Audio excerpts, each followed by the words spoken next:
There we go. Yo! Welcome back to another edition of the Crewsinpodcast. I'm your host, Andrew Cruz, and today is Monday, August 7th. Yeah, I know it's a little weird. Sorry. All right, cool. We all got obligations, so we're doing it on Monday. Don't worry. We're still gonna give you some Warrior Cats today.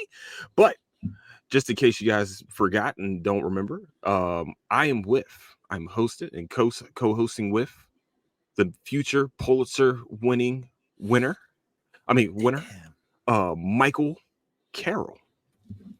Thank you, Andrew. I would like to accept this reward on behalf of everyone that said I couldn't do it. Ha ha. Uh, yeah, Uh, making yeah. making the haters pay. Yeah. I probably wouldn't win anything, but hey, that's probably what I would say. Yeah, there you go. Thank you as always, Andrew. I always appreciate you inviting me on the podcast. Oh man, like I said, it's no better person I could think of, especially for the Warrior. Yeah, our love for this show and how much we've been promoting it as two people, has been. This is all I can really ask for because I love this show. I do. I hope we get a season 4. Our love for the show is unmatched. Well, I mean, it actually probably is matched, but hey, it's unmatched for us locally. For sure. I think locally we got it in the bag for sure. Yeah. But where you can find the Cruise Podcast is on Apple Podcasts, Patreon, YouTube, and anywhere else you can find podcast needs. That's where you can find the Cruising Podcast. Also, you can find latest updates to the show is on Instagram at Cruising Podcast, also on Twitter at Nicetown Finance. And Michael, where can they find you? Well, they can find me on social media at producer Mike 975. Just search that and you'll find me there on pretty much everything. And then you can also check out Comic Cast, the podcast I host with Jong Lee. That podcast is out each and every week. And you can find that on all your favorite podcast platforms. COMICAST. Ooh, and you guys better go check that out, especially for the Secret Invasion breakdown, which was very well done. You weren't with Jung this week. Who were you with? I was with Alicia Gilstorf of Telltale TV. She joined me on the podcast last week to talk about, breaking down all about Secret Invasion and a lot of what went wrong on that. So it was definitely a long conversation, but it was a fun one for sure. Because we did dive into a lot of the things that we thought kind of struggled about it. And there was some positive, some here and there, but for the most part, it was, I don't recommend it. If you found positive in that, you're good people. I just I could not find anything. The only thing I can find positive about the show, if I put my 2 cents in for a second, is the acting. Like, they did some acting during it because that was a poorly written show. I think my favorite character, I know it's kind of weird, but it's fine. My favorite, goodness, I forgot her name. The crazy lady, the crazy British lady. Oh, Sonia Fallsworth. Yeah. Sonia, that was my favorite character. Every time she came onto the screen, it was like she was like nicely sadistic, and it was just I don't know how it worked out, but it worked out for her. But yeah, she was the best. I think she was my favorite character throughout this whole thing. And then Gravik was just went from like top 10 to like, I don't even know how to really, like, in sports terms, I don't even know how to explain him. Like, that was just bad how his downfall went from here to all the way down. It's just... He was like Texas A&M. You thought they were going to do well, and then they blew it, and then they dropped to unranked very quickly. Yeah. Okay. There we go. Yeah. Yeah. For Houston. I'm sorry, A&M Aggies. I just had to. I'm sorry. Truth hurts. Yeah. Sorry. But so definitely go check out Comic Cast with Michael Carroll and Jung Lee. And do y'all have anything planned for this week? Because since Secret Invasion is gone, I'm just like maybe a little preview. So Jong is going to be out again this week. So I have a newcomer to the podcast, Leo from Geekly Goods. It's a YouTube channel. I hope I'm getting that right, Leo. I apologize if I haven't. We were actually going to record it today, but due to scheduling, we're going to record it tomorrow, Tuesday, August 8th, and release it August 9th, Wednesday, August 9th. Okay. But yeah, it's kind of like, since we're not really covering a show right now with Secret Invasion wrapping up, We'll probably be more so discussing just kind of in general what's going on in the news.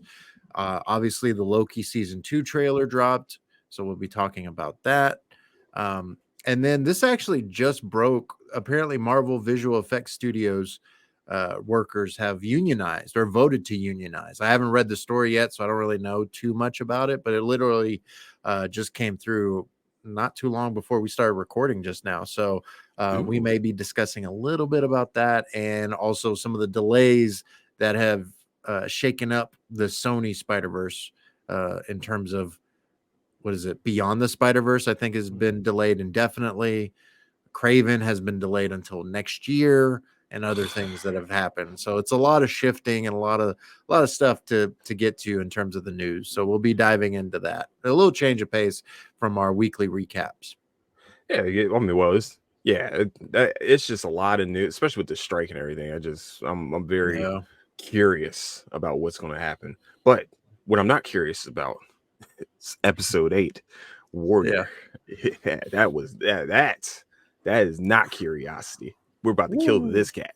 But all right, Man. no. But so this episode, it seemed, I don't know what it is with me, but maybe you have the same feeling. But like, it feels like these episodes are like, it doesn't seem like there's that many scenes, and then, but so much happens. I don't know. Maybe I'm weird. Like, I'm like, all right, this is 50-minute episode. It did not feel like 50 minutes whatsoever. Maybe it's the action in between the stories and everything like that. But like, I even rewatched it and I was like, wow, I didn't feel like I missed anything. But at the same time, I'm like, it seemed really short. I don't know. Maybe it's just me.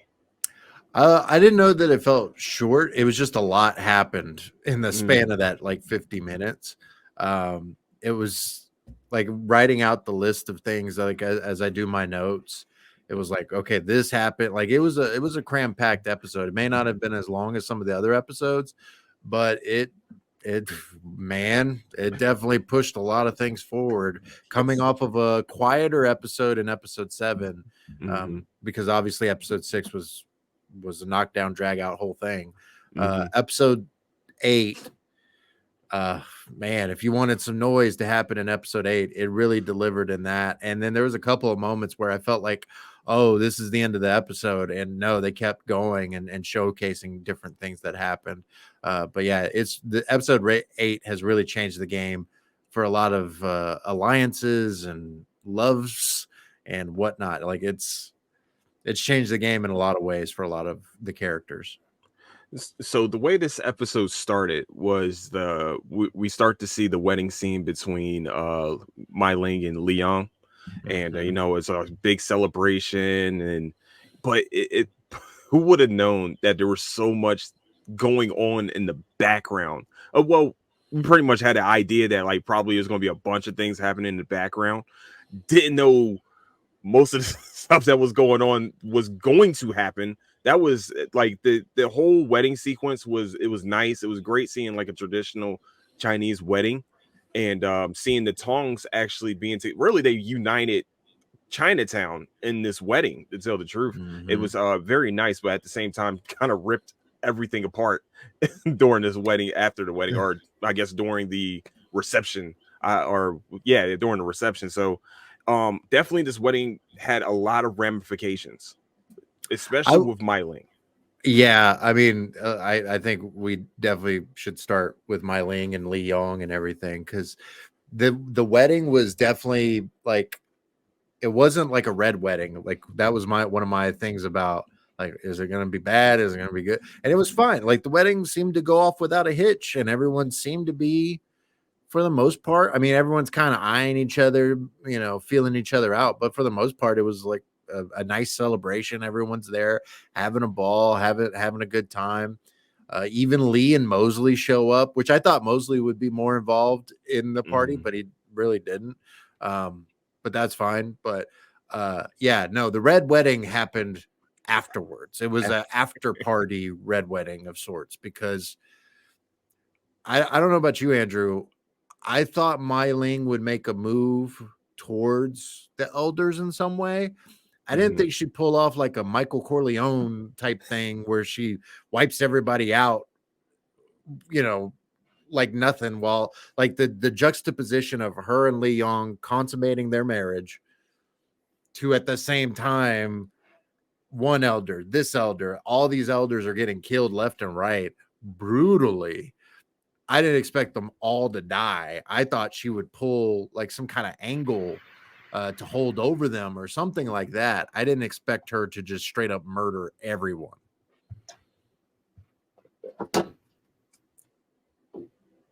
Hold on, Michael. I'm sorry. No, you're good. Sorry.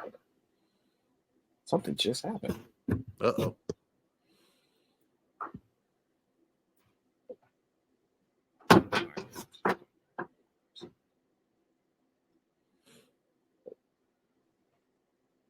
Can you hear me? Yeah, I can hear you. I can't hear you. That's weird. Oh, no. Okay. Can you hear me now? Yeah, I can hear you. No? I mean, well, I can't hear you. No. Standard. Okay, now I can hear you. Oh, you can hear me? Okay, cool. I'm so sorry. I don't know what just happened. I don't know either. Oh, I promise it wasn't me. Something happened with my like microphone and things like that. I'm sorry. I couldn't hear it. I didn't hear a word that you said. Like when you started asking me a question. I'm so sorry. Oh no, you're good. I was just asking. I was just saying. I don't know what you thought, like in terms of what My Ling would do with the elders, but I didn't expect. I didn't expect her to just wipe all the elders out. Like I thought there would be some kind of like bigger game, that she would play. Like I didn't expect her to just wipe them all out, and one fell swoop at that, outside of Kung Pak, obviously. But that was a shock to me. I don't know if that shocked you as much as it did me, but that was a shock. I did not think that she was going to go after them that early. Like not early, but like in that quickly. Way. That was our red wedding. Yeah. Very quickly. And what also surprised me is that she used the hatchet men. And I wonder how she was able to convince them, maybe with the money, maybe with the fake money or something. But at the same time, it seems like they would have more allegiance towards the elders than they would towards My Ling. Like she just took over. She actually really just joined the Tong herself, and they're following her orders, even without Leong like having any backing on this whatsoever. And it did surprise. It really did. I was like, "Oh, what?" Like when the first one, I guess he was sleeping, and they covered his mouth and everything like that, and killed him. I was like, I said, "That's one of the elders, is it?" And then you start to look around, like you start seeing them getting picked off one by one very quickly by the hatchet man. I'm just like, "Yo, she is diabolical." And in Compact, I'm glad they didn't show him surviving it. Like have us kind of like leave us in suspense for at least a scene. But it definitely really surprised me that she went after them like with so swiftly. I was very, very surprised by that. I was surprised so much, and I did have like I feel like that's a little weird that the elders, like there was one of the elders was just walking down an alley by himself. So I felt like I feel like elders would have bodyguard. Maybe I'm wrong. I don't know how it works. So I could be wrong. But I felt like some of the elders, it didn't make sense necessarily, but like it's a nitpick from me.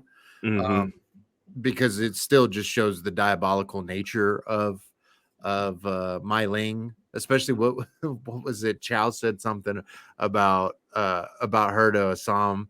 It's like, oh, she looks happy, and you would think so, outside of like all the other stuff and the murder. So, she straight up murdered a bunch of them, murdered a bunch of people this time around, and like you. I'm assuming it's just maybe the like core Long Z soldiers that she has at her disposal were the ones that carried out the orders, because these are all Tongs that were brought into the Long Z. I would imagine the soldiers would be loyal to their respect. Like obviously they've claimed loyalty to the Long Z overall, but still there would be an inherent, I think, loyalty to your respective tong that you were initially a part of. I mean, I could be wrong. So I would imagine like the folks that followed Kung Pak into the Long Z would probably not be happy with him, biting a bullet or biting Yeah. a neck break. Uh, it was just it was a weird situation to me because I thought they held elders to like a very very high standard, like not a high standard but high protective. Like you said, seeing one of them walking the alleyway, even if you're not in war, he still would normally have like bodyguards or somebody around Yeah. to kind of like protect them. And maybe not, like, maybe I'm wrong, but like that was like the one like where I'm like, I mean, I feel like some of them should be like protected in some way.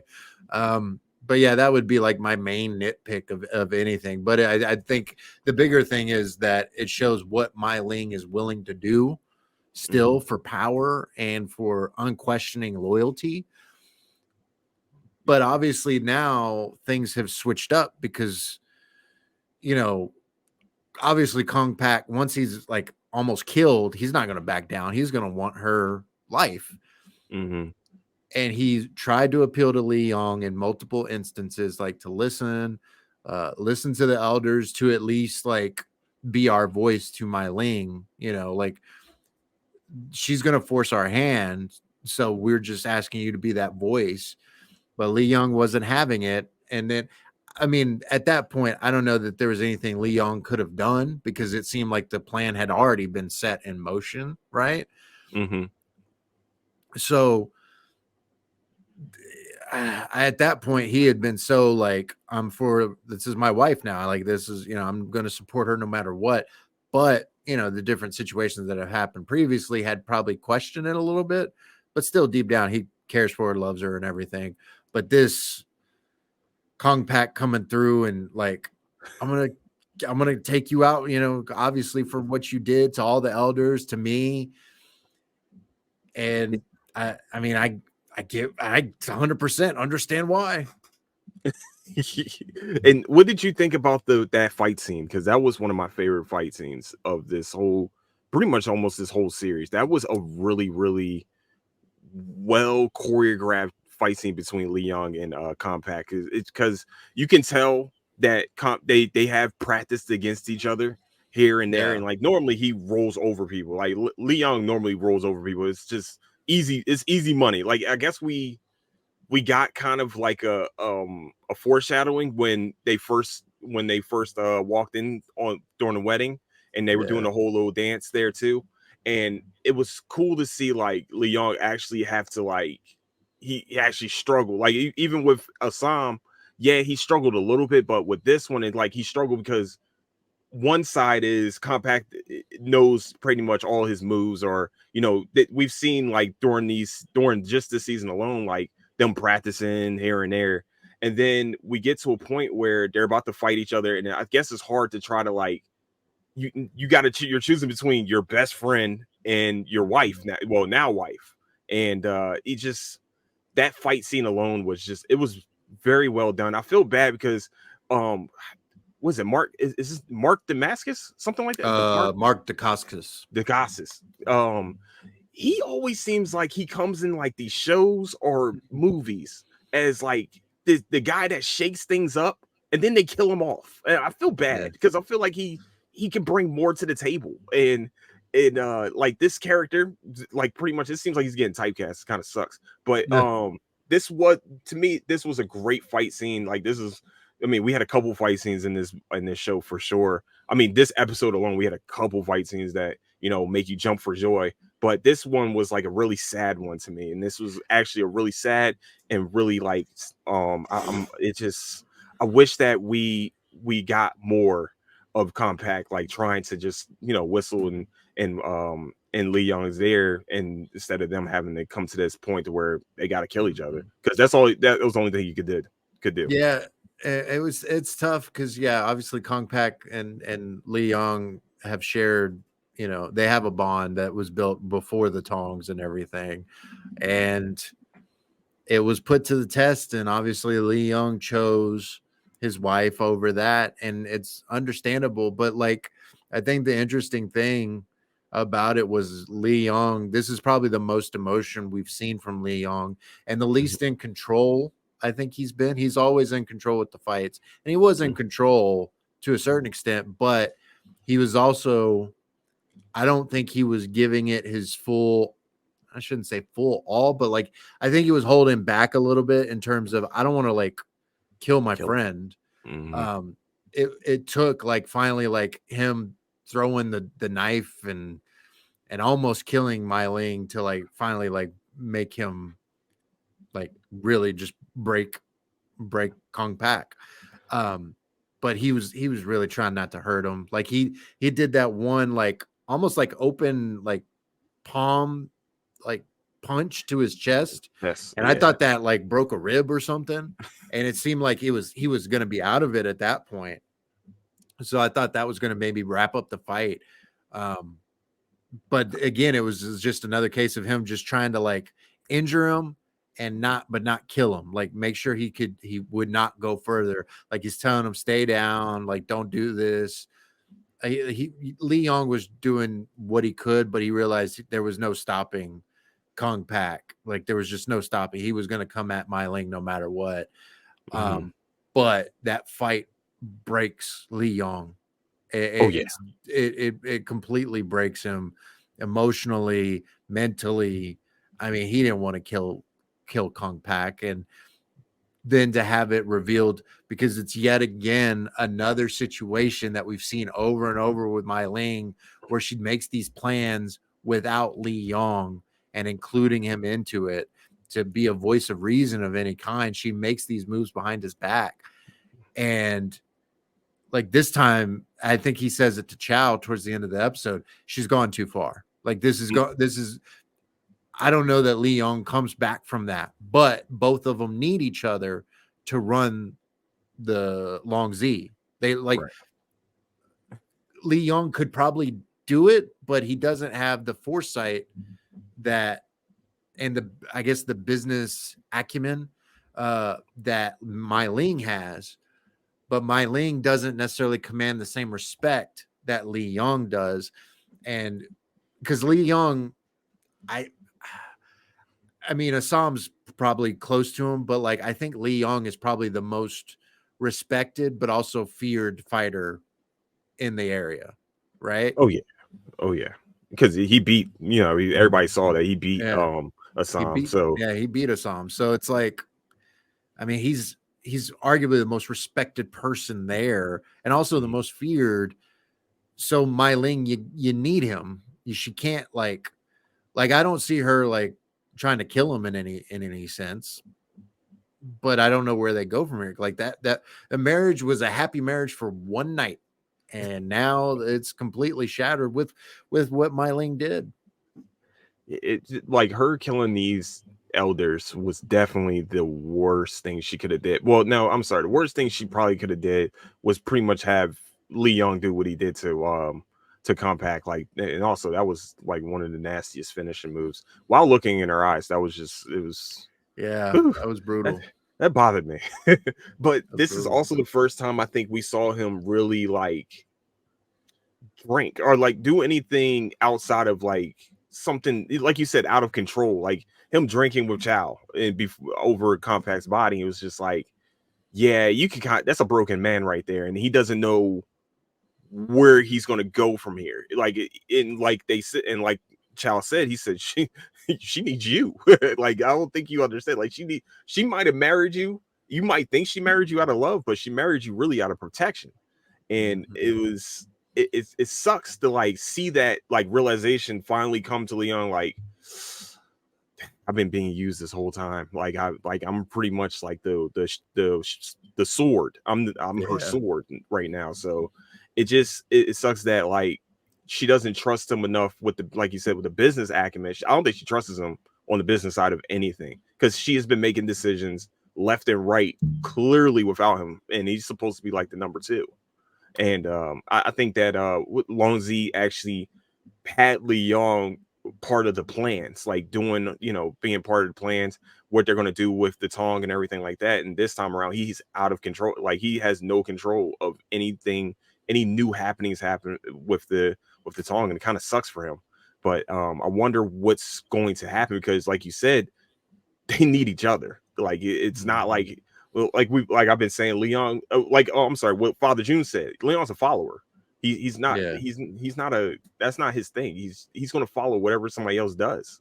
I mean, wherever somebody tells him, like you point him there, he's going to do it. So it's just it kind of like sucks that he's getting that realization, like, oh man, I've been a follower this whole time, and my Ling has trying to be being a boss this whole time. Mostly, she was married to a warlord in China, and now she finally has some semblance of control, and she's not letting that go by any stretch. And she's going to points of where she's killing elders with their own people. This episode is going to have some really heavy ramifications about the Long Z that I didn't think was going to happen until like the last episode. Like this is wild. It's definitely wild, man. I mean, the Myling, she's treated Li Yong, like a weapon in a sense, and I think that's how he kind of feels, a weapon that's being just directed. And like when I think she does. I mean, I think she loves him. I don't think there's a question about that. But I do think she lets her business, like her hunger for power and stuff like that, like get in the way of a lot of things. And like when she's trying to convince him, like I did it for us and da da da da. I mean, you kind of did it for you to make sure like there is no question to your power. There is nobody to challenge you in any sense, because Li Yong, as Father June says, he's a follower and he's loyal to Mai Ling, probably to a fault, obviously. And he would never go against her. So she would never I don't think she would ever threaten him in any way. And like we just said, she needs him as much as he needs her. Like they both need each other to make the Long Z work. So, but like her saying the things that she was saying to him, and he just, obviously it just tells her go. It almost sounded like it was the things that she was trying to convince herself about it, like it was the right thing to do. They were going to, wipe us away. But I guess it could also have been her trying to manipulate the situation as well. Like with Mai Ling, she's always playing like chess. She's always making different moves and things like that. So it could, like, I don't know if it was just her trying to convince herself that she did the right thing, or if it was her trying to manipulate Li Yong into proving that she did the right thing by wiping out the elders. Yeah, I think, like you were saying, she was definitely trying to convince herself, like, we just doing the right thing. I killed them because, they were going to take away everything. No, they were trying to take away everything from you. They were actually trying to get him to be the guy, be the Long Z. The problem is that they were going, I think that the elders were going to try to use Li Yong as like their Vader to Palpatine. I'm sorry, I mean, I did not. I'm sorry about the Star Wars reference, guys. If you're not nerdy enough for this, I'm sorry. But that's what I think they wanted to kind of use him for, because Long Z was running it pretty much untalked. I mean, unchallenged. So they weren't going to challenge the main older guy that was there before she killed him. Like, just like what Compact said, what really happened to Long Z? Do you know how he really died? And I was like, hold on. I thought that was interesting to bring up to Li Yong in that moment. I think it was an interesting thing, because I don't think that's gonna I don't think you just throw that line out there without having some follow through with that. So I wonder if Li Yong confronts her about that, because correct me if I'm wrong, did only Assam, I think, knows the truth, right? Maybe I'm wrong about that, but I think only him, right? What's weird is that Assam was the only one, and the other guy, like, I forgot his name. It's been since season 1, because he killed him inside the house. Yeah, Bolo. He killed Bolo. Yeah. Well, he fights Bolo, and then Mai Ling like stabs Bolo like in the neck and stuff. Because I after Kong Pak said that, I was like, yeah, wait, what did happen? So I rewatched the fight between Bolo and Assam. He kicks him. Assam kicks him like one of the final kicks, and he kicks him, but like Mai Ling just stabs him like in the neck a couple of times or whatever, in the back and in the neck a couple of times. And then I guess that's when she goes over and kills Long Z after Assam leaves. So maybe Assam doesn't remember or doesn't know or anything like that. But I don't know that she ever revealed to Lee Young what she did in any of the other episodes. I don't think so. I could be wrong, but I don't think so. I don't remember her ever revealing that, but I do find it weird that Young Jun said to Father June, when he told him, where he was coming from, he asked Father June, he said, how long do you think he's gonna last? And that's when he said the follower reference. And I was like, how do you know something might have like something fishy went on with Long Z or something? I think it's a rumor around town that that's how she got power. Because she's turned into such a powerful individual, and people are seeing more and more how ruthless she can be. That it's like it's probably helping the theory. Like that was probably a rumor from the jump, but everyone's like, no, the Hopway were in there and da da da. But then it's become more and more like with her. I mean, just ruthlessness. It's like that's probably a prevalent rumor throughout Chinatown. Because her killing all the elders is definitely going to be like eye-opening for everyone now too. It's just like unless everybody doesn't find out. I don't know how they wouldn't find out with the Long Z was the one that killed him. So what Lee Young does in this next episode in terms of confronting her or figuring out what he's going to do, because I think that's got to happen in the next episode. He's got to confront her in some way. But where does this relationship, where does this marriage go? But I also wonder if she ends up, I don't know that they would do it this quick, but I do wonder if she would become pregnant and maybe that kind of changed the situation up a little bit for Lee Young in some ways. But like Lee Young says, she's gone too far this time. Like there's no coming back from that. It's just a matter of how does Lee Young respond. I kind of think I think this has finally pushed him over the edge. So I don't think he threatens her in some way, but I don't think he is going to listen to her wholeheartedly. I mean, obviously he won't listen to her wholeheartedly anymore. I don't know if that means he takes over the Tong for himself, or what that may mean for him. See, for him, to me, I think he is probably going to finally put his foot down and say, look, you have to tell me everything that you're going to do, especially behind the background, because some of these decisions you're making is really having really heavy ramifications on how our Tong is. I mean, I like that. I would, if I was him, I would be like, look, I like that you brought the two Tongs together, that we're doing this business together, and there's no war between us and the Hopway. But at the same time, you just killed all the elders without telling. First of all, you took the third of the money. Secondly, you just killed all the elders. Now you have unchallenged rule. And you just had me kill my best friend he almost killed you. Like I did let him get a shot off. I'm not gonna lie, he did get a shot off. If we're gonna be real about it. He could have stopped him before he threw that knife. So that was his one chance. He said he missed. All right, now I gotta kill you. I'm sorry. But sorry to cut you off, but I like the part where in the fight they they fight and they do a kick or whatever, and then it was like a realization of like Kong Pak's like, wait, Mai Ling's right there. I'm gonna go after her. It was like just like that realization. There was a couple of times where that happens in the fight. That was just, it wasn't fun. It was funny, but it was, it's like, oh snap, you gotta go. Like Lee Young's like, oh snap, and he jumps over the fountain and everything. Like it was a cool fight, man. It was a cool fight, but yeah, where it goes for Lee Young. Ooh. How many of those fight scenes have you seen where like the person is like ends up next to the person? You just like, yo, why do you just go why don't you just go attack the person that your primary target? Like Kong Pak like looks and then he does like a double take. I'm like, oh, and Leon's like, no, yeah, no. Like, no. All right.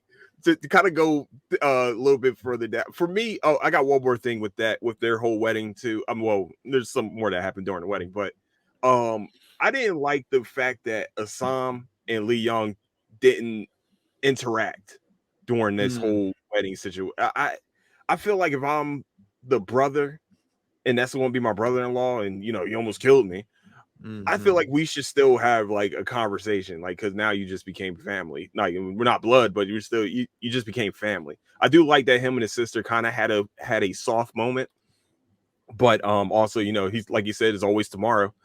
Yeah. But I do wish that they had a conversation with each other, like congratulating them, congratulations, blah blah blah, and all that. I do wish that interaction did happen. Kind of squash a beef here and there. Yeah, I would have liked to have seen a moment between the two because again, I think there's still a little bit of unfinished business between the two of them, but also I could see it to where they both respect each other in a lot of ways. Hmm. And maybe I don't know if anything would happen in terms of like with Lee Young, does he take over the Tong and kick Mai Ling out, or does Lee Young just leave the Tong and leave like everything behind and leave it to Mai Ling to kind of fend for herself? Then she's kind of on her own. And then obviously Assam, which we'll get into, Assam's on in some rough ground with the Hop Way. So is it where brother and sister are out on the outs, like we've talked about previously in other episodes? Or Hmm. is it Lee Young and Assam both out in some way? And the two best fighters in Chinatown are out of their Ooh. respective tongs. I mean, I find it both interesting. It's probably the brother and sister, but I do like the idea of it being Lee Young and Assam. Oh man, they start their own song. Oh, don't mess with Woo. that one. Don't mess with that Woo. one. What? And to think about it, they both have loyalty within their tongues to like Oh yeah. that. They got enough loyalty between themselves to start their own tongue and Oh do yeah. their own thing. And it's just, ooh, that would be woo, Michael. Ooh, that's a good one. I like that. Yeah, I like that. I didn't That even would be think of that. cool. That And, would be pretty. and speaking of Assam talking to Mai Ling, I was curious what you thought. Was that, do you think that was her like appealing to her brother for real? Or is that again like her like trying to pull another ploy? Cause it was like she was trying to, it seemed like she was trying to convince him to be like, on her side. Mhm. But again, I don't, it's smiling so much is everywhere. I don't know what's true and what's not with her. Like, I don't know that she was appealing to Assam as a sister to a brother, like for real, like I just want you on my side, or is it just you're trying to get the second best fighter in your tong? Like, is that all it is? With her, I feel like it could go either way, and to me, it's like it's hard to take stuff genuine because of all the backstabbing and whatnot that she does. Yeah, she's conniving, and you don't want to trust her words sometimes. Mm-hmm. But in this occasion, I don't trust her words. I really think that she's been doing this since they figured out the business. That she's been sowing seeds of doubt in in Young June and also in Assam. Like she wants to Mm-hmm. break the Hop way, and I think she knows that there are people that are very loyal to Assam, as we've seen. There's a lot of people in the Hop way that are loyal to Assam, but then there's another thing where legacy kind of gives Young June the control of the Hop way right now, and I think Father June sees that. Well, like when he has, we'll talk about it soon, but when he has his moment of clarity, and I think that with Assam, she knows that she can sow that doubt now because she knows that he's in love with the with Yami, and also like there is friction between him and Young June right now. So I think to tell if I'm being honest, I think she's really just trying to sow more seeds of doubt. Like, oh, I can go there. Hold on, for real? Nah, man. Mm-hmm. He's like, I yeah, I think this gonna. I think that those two, I think what's going to happen, hopefully, I think what's going to happen between Mai Ling and Assam, like you said, I think they're going to be the two on the outs, and they're going to have to try to figure out a way to survive Chinatown together I between mean, the two towns. yeah, very well could be. Because because and speaking of Assam, he commands respect in a different way, not just from the Tongs, but just from Chinatown in general, because of obviously what he did in the riot back in season 2. Like he is a figurehead that you probably want on your side more than not. And so like it's hard to take her at face value in that moment. So it to me, it was like, I don't think you're appealing to him just as siblings would. Like, I think it's another game you're trying to play. And it's like, it's tough. Like you can't even have a real conversation with your sibling because, she's making moves and stuff like that. And then now with this move, I wonder, like when news spreads of what she's done, how does Assam react to that as well? Like, because like if Lee Young is again pushed to the brink, I don't think Lee Young's going to threaten Mai Ling in any way, but I don't think he's going to go out of his way to protect her either. So where does Assam fit into all that? And because he's also trying to protect what he's got with Yan Mi, and because obviously there's things happening there where she's now in the crosshairs with Young June.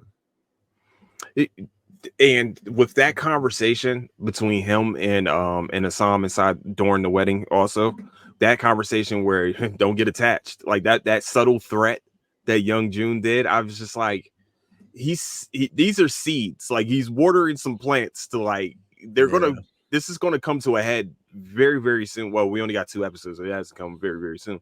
But this is definitely going to come to a head. And then also like with Father June, I know I keep skipping around, but with Father June, just telling him, Assam's not like Lee Young. He's not. I'm sorry to give you that. Sorry to tell you the truth about him. Like he might not like Assam, but he respects Assam. But I think the reason why he doesn't like Assam because he feels like he's a snake within the Hop way, and Young June wants to just truly believe that Assam does not want to take over. And I like what Father June said. He said, yeah, man, I don't think he's ever going to like challenge my rule. He said, yeah, I said the same thing about you, and look what you did. But he's doing it on his own volition. You're doing it because you did it because Assam was in your ear telling me to do it. So I think their motivations are different to take over the Hop way. And with Yan Mi, like him threatening her, that's to me, I think that was a subtle threat because of Father June, because of what happened to Father June. That's why he made that subtle threat. Yeah, and I think something's going to happen with Father June, maybe in this penultimate episode, because of what happens. Where like he talks about, he has these moments of clarity where he's having that conversation with Young June outside, and he's totally fine. Like he's with it. He's talking. He knows Hong's name. Like he knows everything, and he's fine.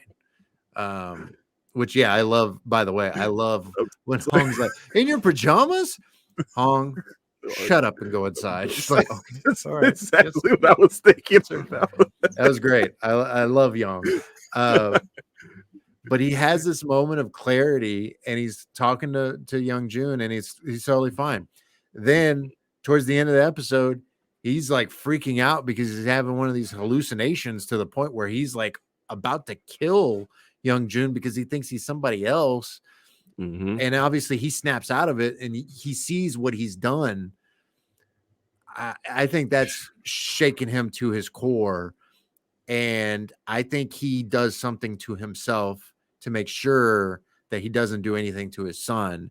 And if that happens, I think that breaks Young June and amplifies the collision course that he's on with Assam, because this is probably not in relation to the bullet, but the bullet that he took in episode 6 has seemed to have set up all these things happening to Father June.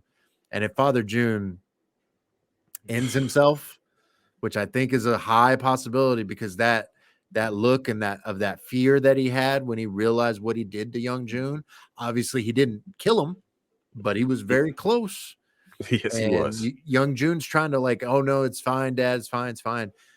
It's not fine. Father June is not going to be able to live with himself if he does something like that again. So I think he's going to do something to himself before he does anything to hurt anyone else, and that's just going to trigger Young June to just go off because he's probably going to blame Assam for a lot of that.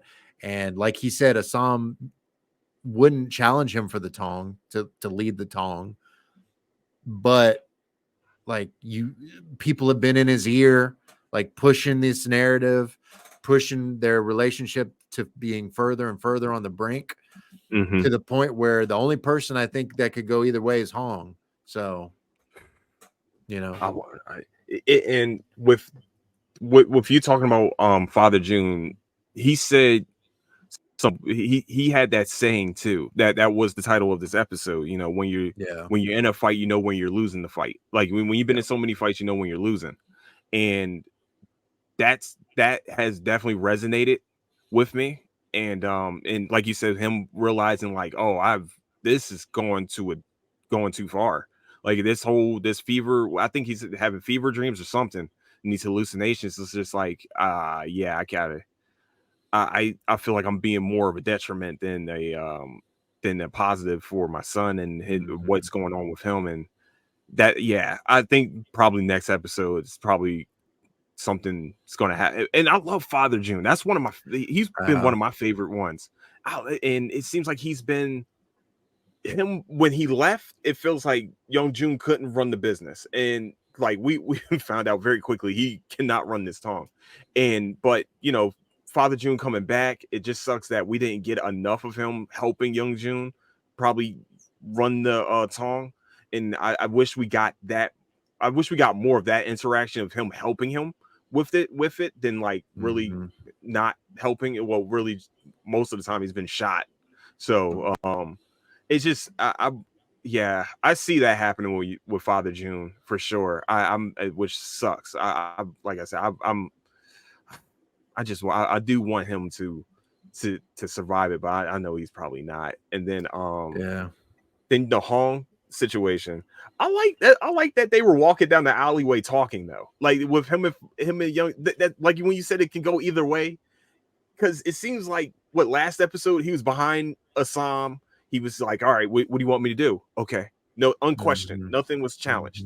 And him and Young June are having this like this very personal conversation. Like finally we find out the singer's name, which is Marcel, because I don't think we ever knew his name. Hey, I don't remember the name Marcel ever coming up. So I'm glad now that I feel validated that I was not calling him by his name in previous episodes, that it was just the singer. And so now, yeah, it's Marcel. Hey, we learned something. Hello, Marcel. Welcome to Warrior. Right.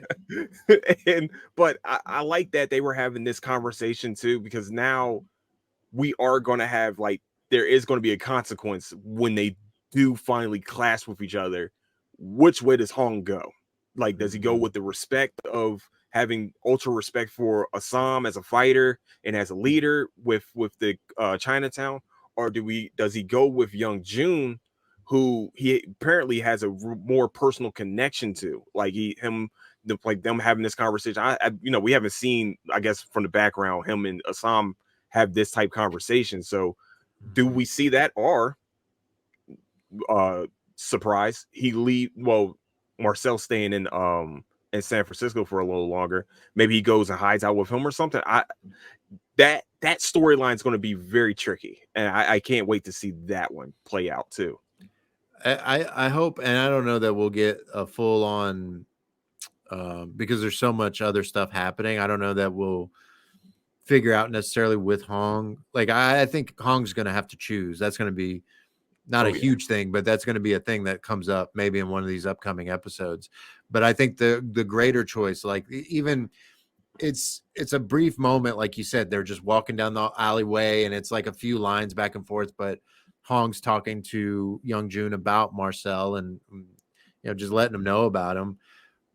But I think there comes a point, again, another choice where it's like Marcel's not going to be in San Francisco for forever. Like he has residency right now, but eventually he's going to leave. I think Hong follows him, and I don't think he stays around because at first he probably will, because that's like he's talked about. All I've known is Tong life and the business and all that. But I think Marcel shows him that there's more to that than just that.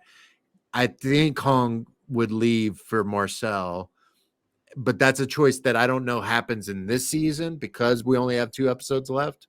Right. And maybe that's something that happens next season. But at the very least, I think Hong has to choose between the two. And maybe that's another thing that is set up for next season as well, because there is just a lot happening or gonna happen in these next 2 episodes in terms of people that are on collision courses with each other.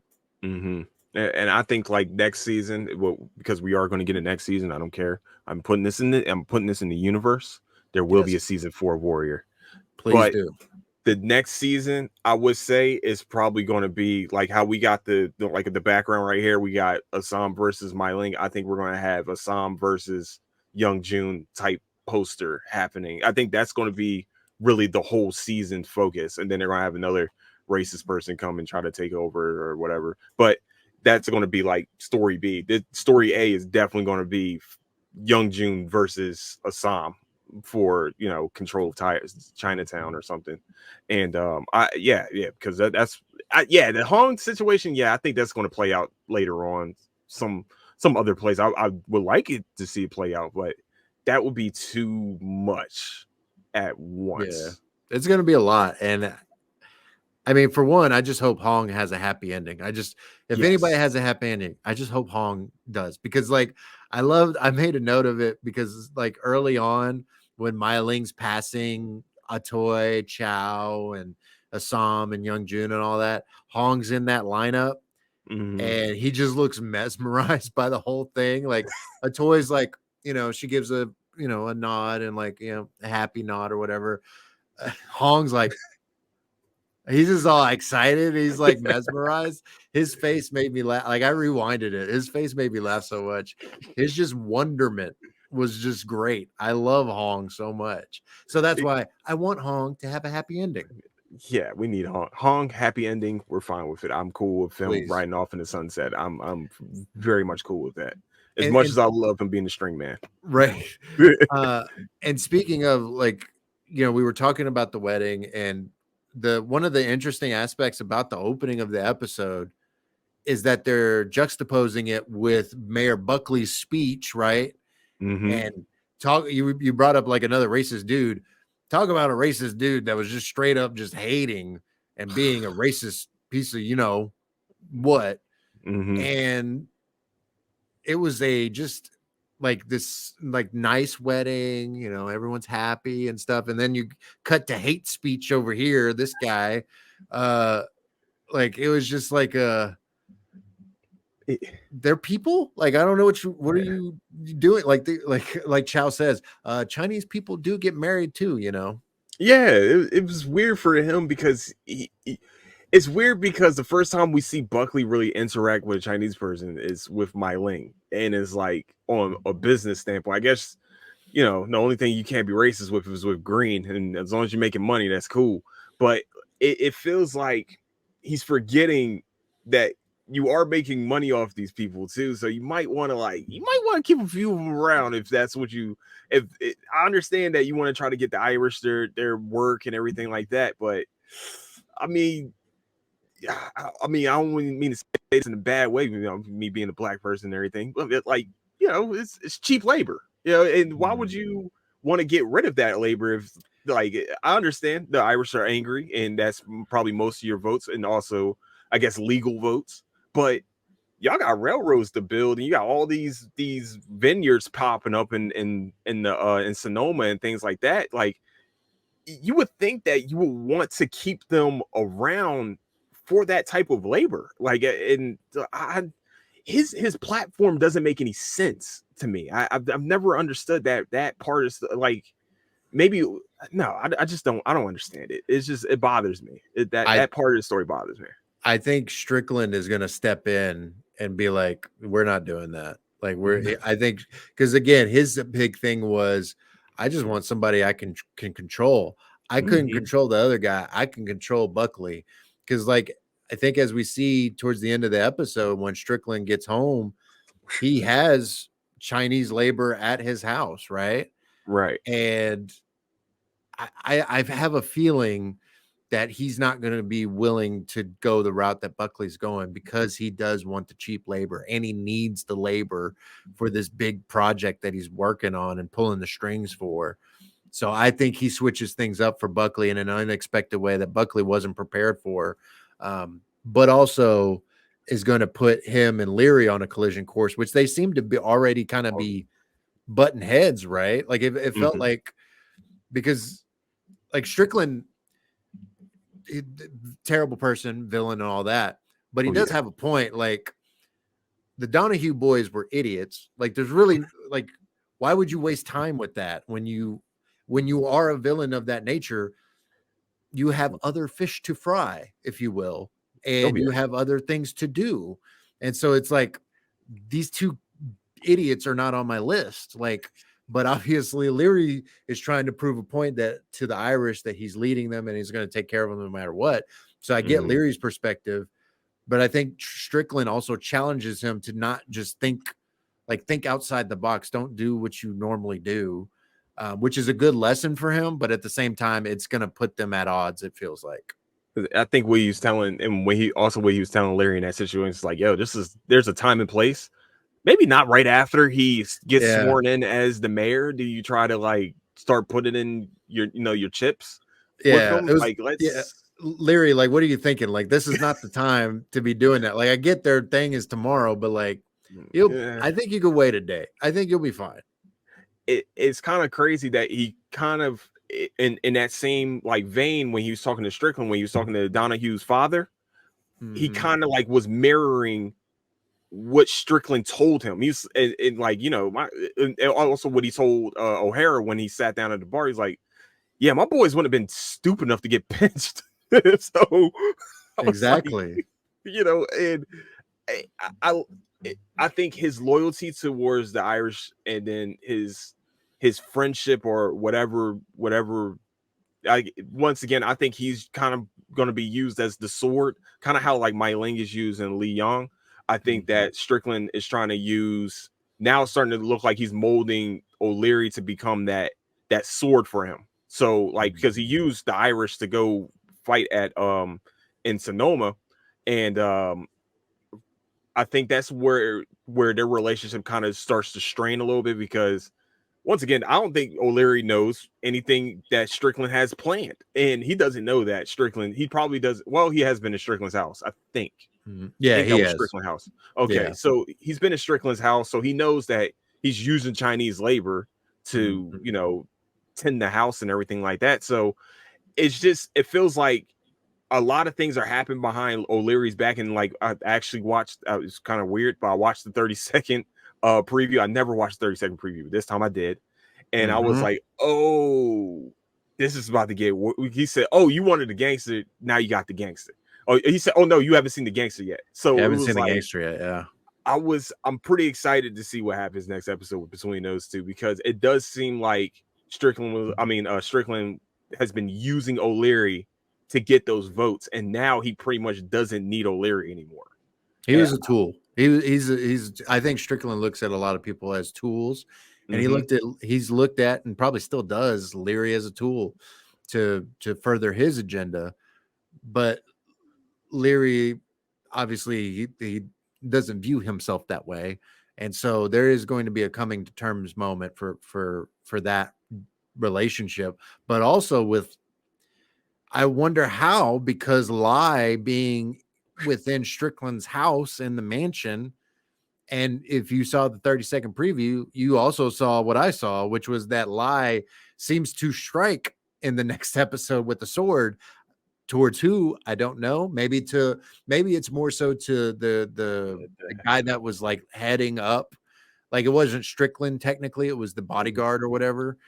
Maybe that's who she's going at, or she could be going at Strickland. I don't know, whoever. But she seems to be making her move next episode. Man, I hope she stays okay. Me too. But where does that put Leary and Strickland? Because I think they have to have a moment together before Lyde strikes. Yeah, I think that's what's going to happen first, and then I think this is like when we saw her last, she was just not playing possum. She was just disguised herself as one of the maids and kind of like maybe getting the lay of the land and seeing like, all right, well, this she's is definitely been scouting. Here. Oh yeah. Oh yeah, since last episode we saw that. Well, each time at the end of the episodes now we see her kind of like getting closer and closer to the house.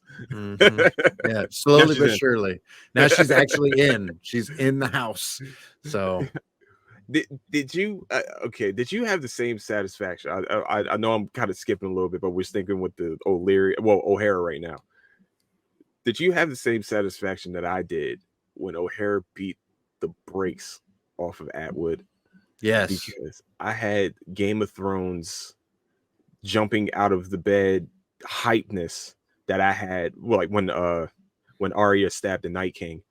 That was on the level when he body slammed Atwood. It was good. It was a good body slam. It was good. Yeah. I've been waiting so long for somebody to beat up Atwood that I'm glad it was Bill. I was a little worried about Bill for a while there because it turns out Atwood does have some hands. Yes, he does. I can't discredit it. He's a hateful psychopath, but he got a little bit of hands. He was ducking and like pulling hooks, and it was like, oh my god, this guy actually moves very well.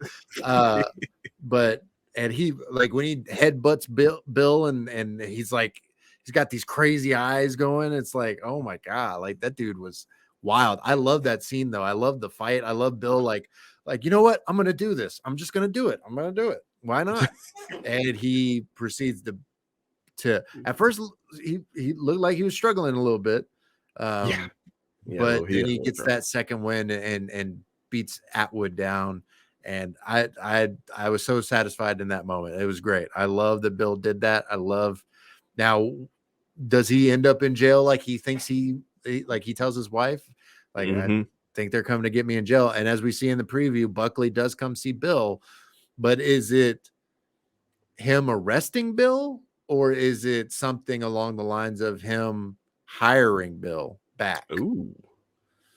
Because, like, I can't see Bill getting arrested for that. Like, I feel like there's something more for Bill to do and for him to beat up Atwood. I don't know what Atwood would have done to upset Buckley, or if it's a Leary pulling a Strickland card in terms of getting him hired in some way. Like, I don't know which way it's going to roll. I think, and I think Buckley starts to get like a semblance of, they got a counterfeit operation going on in Chinatown. He might need Bill to head up a Chinatown's task force or something like that, because he knows Chinatown in and out. This is just conspiracy theory thing. I'm just throwing something out, but I think he's going to need him to try to beat the federal agents to getting the plates to have Mosley underneath his thumb, so he can get the plates back. I don't know. Maybe just throwing some theories out. Somebody did. Well, I forget who it was. Maybe it was Strickland and Leary talking in the crowd when it was something about like, yeah, Buckley's making a pull for governor at some point. Like maybe it's him. If that is the case, maybe it's something along the lines of him trying to earn favor to eventually be governor at some point. Ooh, yes, maybe. Yeah, I hope. I want to see it, but I'm probably going to be wrong about this. Probably he's going to become chief of police because he beat the mess out of Atwood, and he can't trust Atwood because he clearly, he has hands, but he lost. Victor goes to spoil. So, and I don't know that there much happens with the accounting job, like that Bill gets with Horace, because I think there's still some like Horace is going to say something and Bill's just going to snap and like punch him in the face or something. Like he's going to like push him a little too far. Yes, the wife did get Bill into the accounting job, but like they were very much thumbing their nose down at Bill for for just in general. So, but maybe it's where he gets the police chief job and he could just quit the accounting job and doesn't have to beat anybody up at horses or anything like that. Maybe it's something along those lines. Like you just walk up, say I quit, and then dip out. Oh, Yeah. Did you have a moment though when he hit him on the ground, when Bill finally got him on the ground and he told him get to your feet? I'm not gonna lie, I was a little scared that like Atwood would like have some like shiv or knife or something and just stab Bill, and I would have been like, I can't deal with this right now. This is too emotional for me. I gotta turn this off. I didn't expect him to have a knife, but I did just expect, like at first I thought he was really just going to beat the brakes off of Bill and Bill wasn't going to stand a chance. Like when he almost lets Bill fall, but he catches him and Bill like has that, wakes up moment. Mm-hmm. Before that, like when he's starting to fall, I was like, oh my God, like they're just not going to let Bill win this. Like, oh, this is going to be bad. And then obviously he doesn't. So I wasn't necessarily worried about Bill, but not that he would die, but I was definitely worried about him losing this fight. It definitely felt like they were going to have him lose this fight in some way. Because it looked like he was like, when he was like, please stop. Please stop. Yeah, I was like, oh no. Like, oh no. Stop talking. Bam. And it's like, oh, it's great. It's great. Love it. Good job, Bill. I also found it very funny when he got home and he wouldn't talk, but he's like sitting there getting every piece of thing that you need to drink whiskey. And his wife was just asking.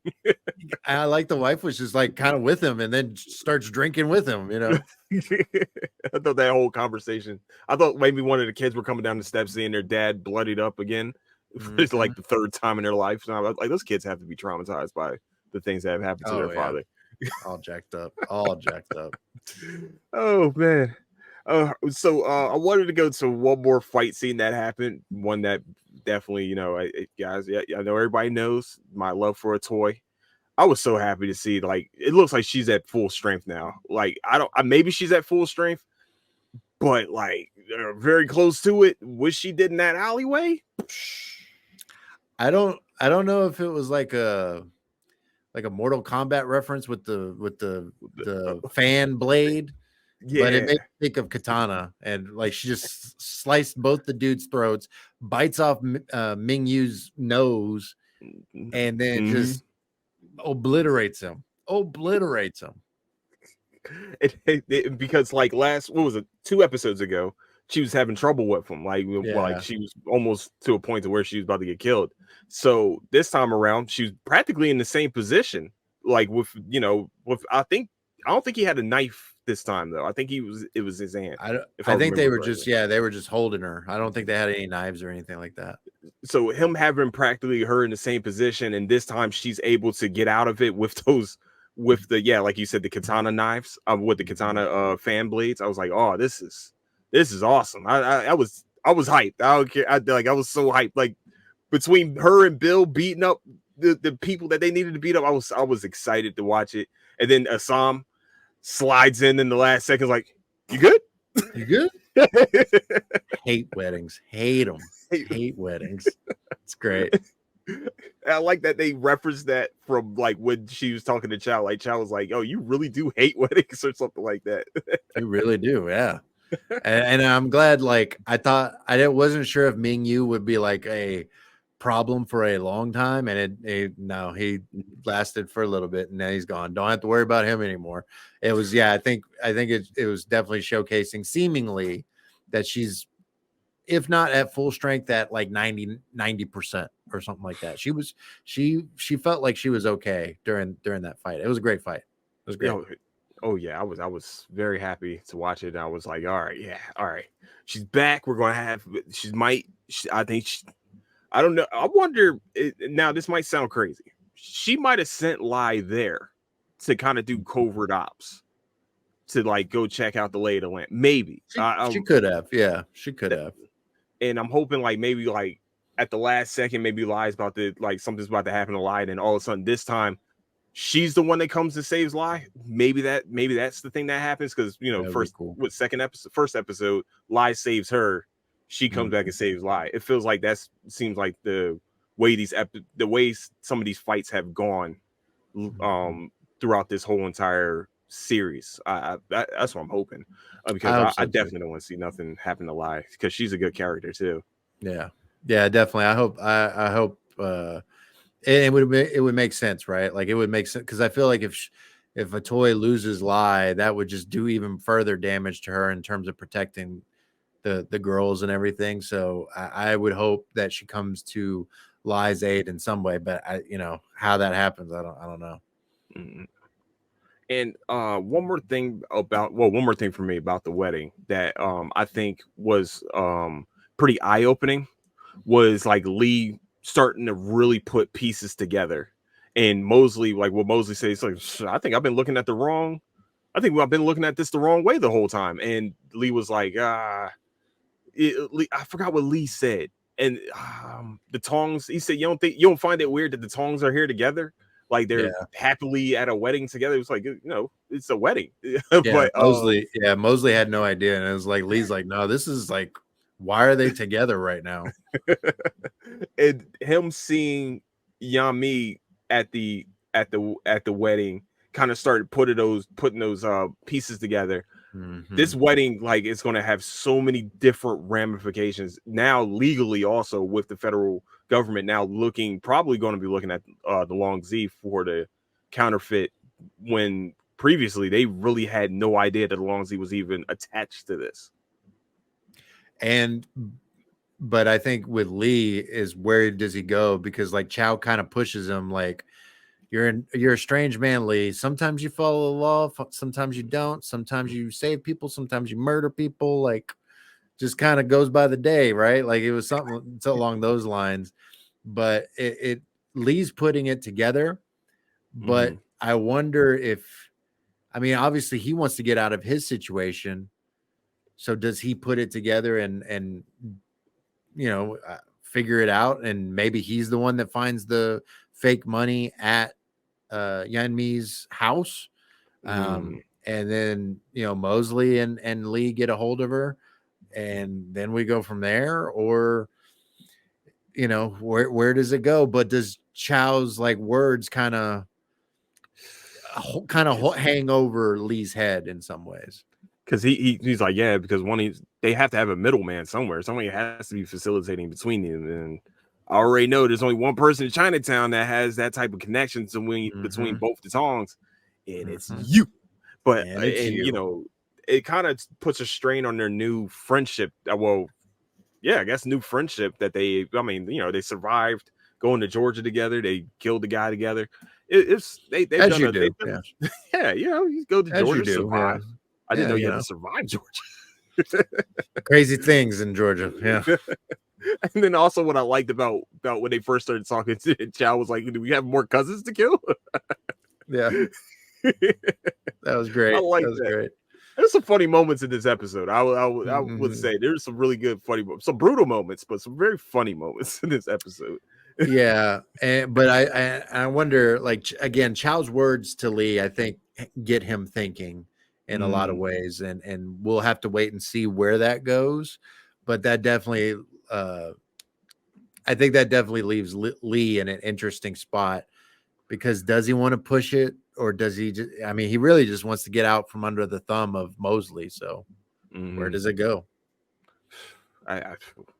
We will see. Hopefully, well, we're probably going to see last episode. I mean, it's so weird that we only have 2 more episodes left of this show. Only 2 more. We're almost there. There's so much happened. Like this, so much happened this episode. I think we talked about mostly it was the wedding. Yeah. So a lot of fallout from that wedding. Oh my gosh, so much. And then also Lee seeing Assam and Yami together too when they were outside of her shop. Definitely, probably solidified everything for him. Like, oh, we were looking in the right spot. We just weren't looking in the right spot. Yeah, he's putting the pieces together. He's got, I think Lee has it figured out. But whether he tells Mosley, that's going to be the question. Yes. Yeah, that's for sure. I think he's going to talk to Bill. I think he's going to talk to Bill about it first. I could see that.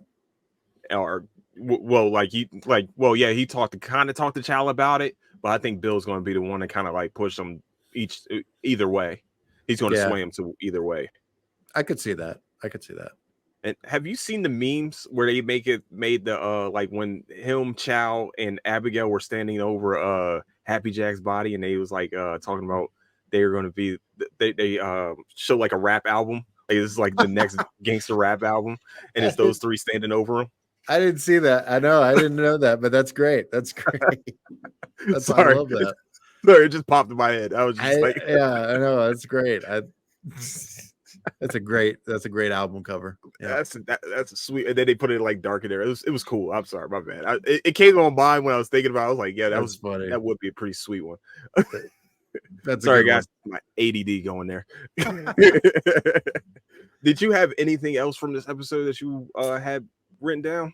No, I think that we covered everything that I wanted to cover. Yeah, it was just a cram-packed episode, man.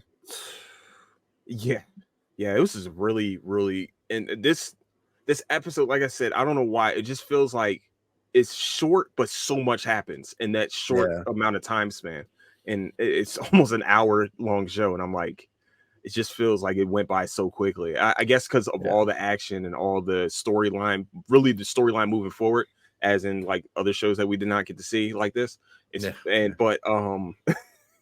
But this show just feels like it's going by quickly, but at the same time, like the action is amazing. The storyline is very well written and very well acted. And I really like that part of the show. Like it feels like everything's still moving forward. Even when they did the whole Wild West episode, they still moved the story forward somehow. They still evolved that storyline into this one with, Father June being shot and going through all the fever dreams and things. So I'm definitely I'm excited for the next 2 episodes, to tell the truth. Yeah, I mean, I think it's going to be really interesting to see where we go in these last 2 episodes, because again, like the relationships have broken, right? Like the relationships that we've seen, whether it's Young Jun and Assam, whether it's Lee Young and Mai Ling, whoever else you want to put in there, the relationships are going to be tested in these like final 2 episodes.